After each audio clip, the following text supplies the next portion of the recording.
Selamat siang Bu Usmi dan teman-teman semua. Kali ini saya akan mempresentasikan paper dengan judul Teaching Foreign Language Grammar, New Solutions of Problems. Berikut adalah outline dari pemaparan saya.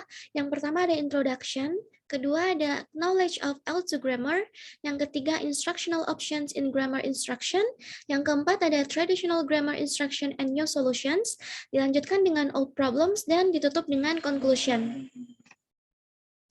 Pertama-tama, mari kita mulai dengan introduction terlebih dahulu. Seperti yang teman-teman tahu, sudah ada begitu banyak teaching methods yang diusulkan dari waktu ke waktu dan semuanya itu telah memberikan peranan dalam language teaching atau lebih spesifiknya dalam grammar teaching. Nah, salah satunya yang paling tua mungkin yang kita tahu ada GTM, Grammar Translation Method, ya, yang tentunya teman-teman sudah sangat familiar. Nah, selain itu, pengajaran tata bahasa juga telah dilihat secara berbeda-beda dalam berbagai teori dan berbagai hipotesis yang berusaha menjelaskan pembelajaran L2. Mungkin yang telah kita pelajari itu misalnya Krashen Hypothesis dan lain-lainnya juga. Nah, paper ini menyajikan beberapa solusi baru, lalu menilai keefektivitasannya, dan pada akhirnya menunjukkan bahwa ternyata solusi-solusi yang disebutkan itu sama sekali tidak membantu atau sama sekali tidak menjamin ya bahwa pembelajar akan menguasai tata bahasa yang relevan dan dapat menerapkannya dalam komunikasi real time yang spontan. Baik, langsung saja kita mulai dengan pembahasan mengenai knowledge of L2 grammar. Ada pendapat bahwa tata bahasa itu harus dilihat dari segi proses dan bukan hanya produk belaka. Maksudnya adalah tata bahasa itu dianggap sebagai alat yang memungkinkan penggunanya untuk memilih dari sejumlah alternatif untuk menyampaikan secara tepat makna yang ingin disampaikan untuk mencapai tujuan, tentunya ya, tujuan komunikatif. Nah, di sini saya sudah mencantumkan ada 3 interdependent dimension dari fitur grammar ya. Ada form, ini kaitannya dengan morfologi atau sintaksis ya, jadi hubungan antar struktur dalam kalimat. Kemudian ada juga meaning, ini kaitannya dengan semantik ya, jadi ada makna leksikal, kemudian makna gramatikal gitu. Dan yang terakhir ada use, ini kaitannya dengan pragmatik atau penggunaan bahasa dalam suatu konteks tertentu. Nah, tetapi meskipun seorang pembelajar itu sudah memiliki kesadaran akan 3 dimensi tersebut, itu tidak menjamin bahwa mereka itu dapat menggunakannya dalam interaksi yang real time. Nah, inilah yang pada akhirnya membawa kita kepada isu mengenai explicit knowledge dan implicit knowledge. Nah, kalau pengetahuan eksplisit ya atau explicit knowledge itu kan seperti yang sudah kita pelajari adalah pengetahuan yang bersifat sadar gitu ya dan tersedia dalam pemrosesan yang terstruktur atau terkontrol gitu. Artinya dia hanya dapat diakses ketika pembelajar itu memiliki waktu yang cukup untuk mengikuti aturan tersebut atau aturan yang relevan. Sedangkan pengetahuan implisit itu pengetahuan yang tidak kita sadari. Jadi pemerolehannya itu bukan secara sadar, tetapi dia itu dapat diakses dengan pemrosesan yang sifatnya itu bukan terkontrol, tapi terotomatisasi gitu ya di dalam otak kita tanpa perlu kita memikirkan mengenai pengetahuan tersebut. Nah, kemudian jika dikaitkan dengan pengajaran di kelas, pengetahuan eksplisit itu memang mungkin cukup untuk melakukan seperti exercises atau completing traditional test ya. Jadi tes-tes yang memang sudah dirancang gitu di dalam pembelajaran. Tetapi hal ini bukan berarti siswa itu dapat menggunakan grammar atau tata bahasanya itu secara akurat, meaningful atau appropriate dalam interaksi yang spontan. Nah, inilah yang menjadi crucial issue yang harus diperhatikan saat membahas berbagai teaching methods ya dalam pengajaran grammar. Bagian selanjutnya membahas mengenai instructional options in grammar instruction.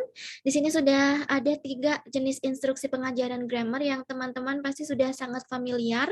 Yang pertama ada structural syllabus yang dibangun dari struktur-struktur tata bahasa yang telah dipilih untuk diajarkan. Yang kedua ada task-based syllabus yang mengikuti pilihan tugas komunikatif tapi dia itu berjenjang ya atau bertingkat.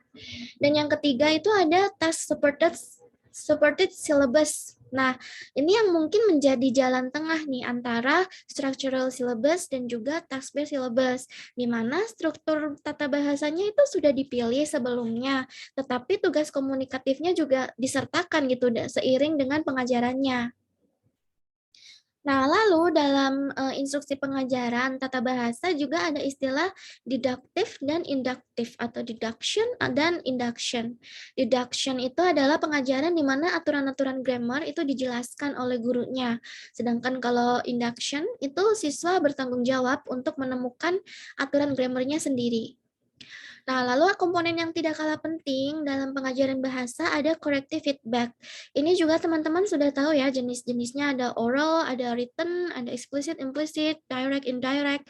Jadi saya rasa saya tidak perlu untuk menjelaskannya lagi. Kita langsung masuk ke pembahasan selanjutnya, the traditional grammar, instruction, and new solutions. Nah, traditional grammar instruction ini adalah jenis instruksi di mana pembelajar mengenal struktur tata bahasanya itu satu persatu secara struktur begitu ya, dan kemudian diharapkan untuk menggunakannya dalam bahasa target mereka. Nah, ada dua masalah dalam traditional grammar instruction. Yang pertama, instruksi ini mengabaikan urutan pemerolehan bahasanya. Misalnya setiap pembelajar itu kan mungkin memiliki apa ya sequence yang berbeda gitu ya dalam pemerolehan bahasa mereka gitu. Kemudian alasan yang kedua, masalah yang kedua maksud saya itu instruksi ini tidak banyak memastikan bahwa struktur tata bahasanya itu dapat digunakan dalam komunikasi yang real time atau yang pada dunia nyata. Oleh karena itu, para scholars itu lalu berlomba-lomba untuk menyajikan new solutions. Namun perlu dicatat di sini bahwa solutions yang ditawarkan di sini atau di paper ini tuh tidak dimaksudkan untuk mengklaim bahwa mereka itu yang terbaik atau yang paling sempurna ya, tetapi lebih merupakan contoh cara-cara yang telah dilakukan oleh para spesialis untuk meningkatkan pengajaran tata bahasa yang tradisional tadi. Oke, ini lumayan banyak ya, saya tidak mungkin menjelaskan semuanya.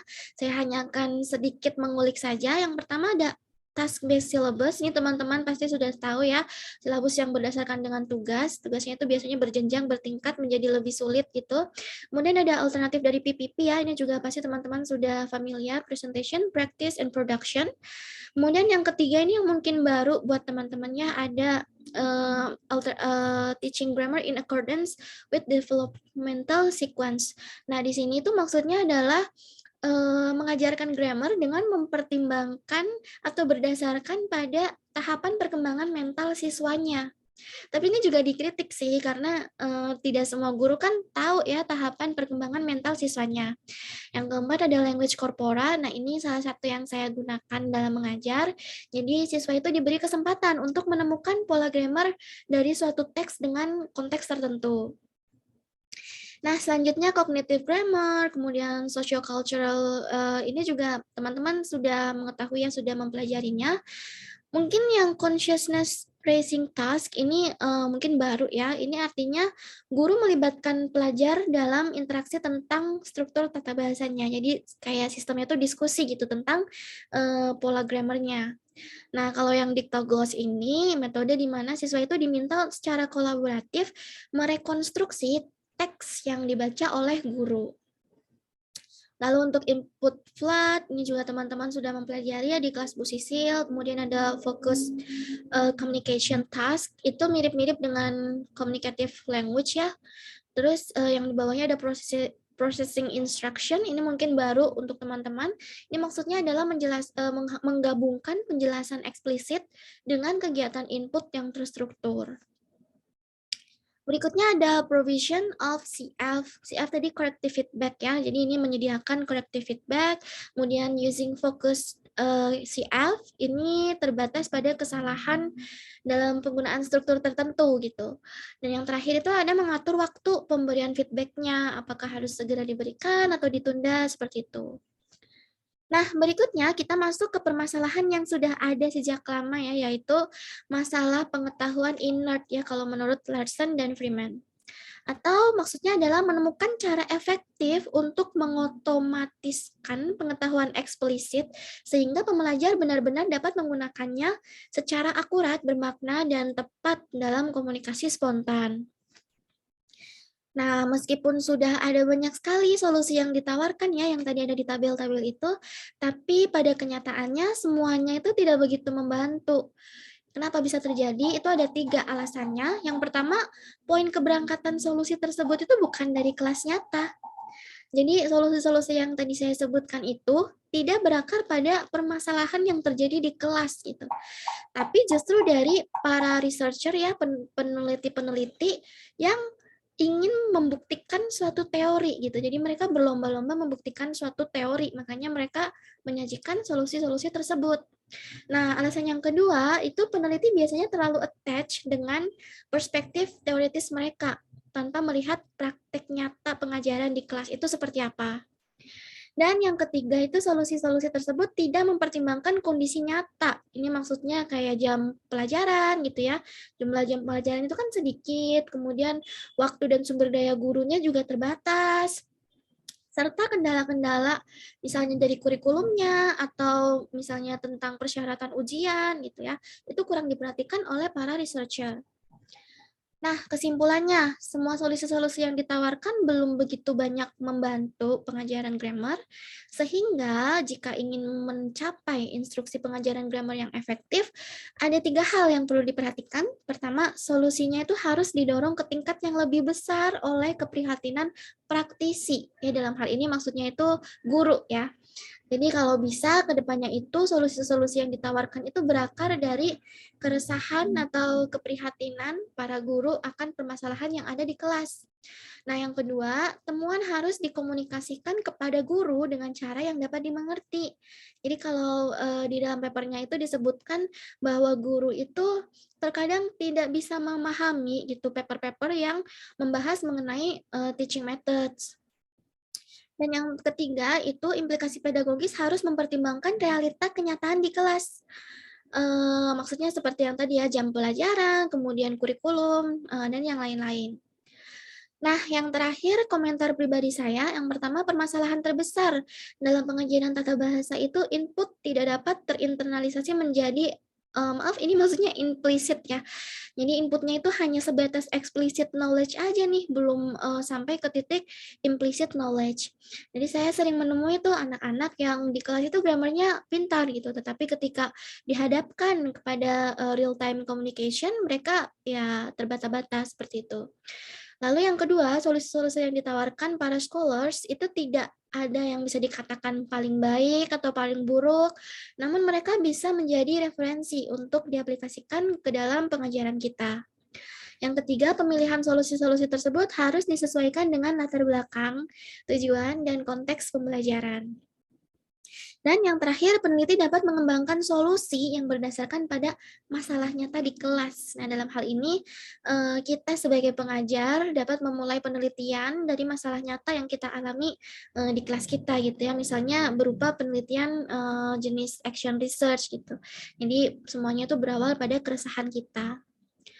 Baik, saya rasa cukup untuk presentasi dari saya. Selanjutnya saya kembalikan kepada Bu Usmi untuk memandu diskusi. Terima kasih.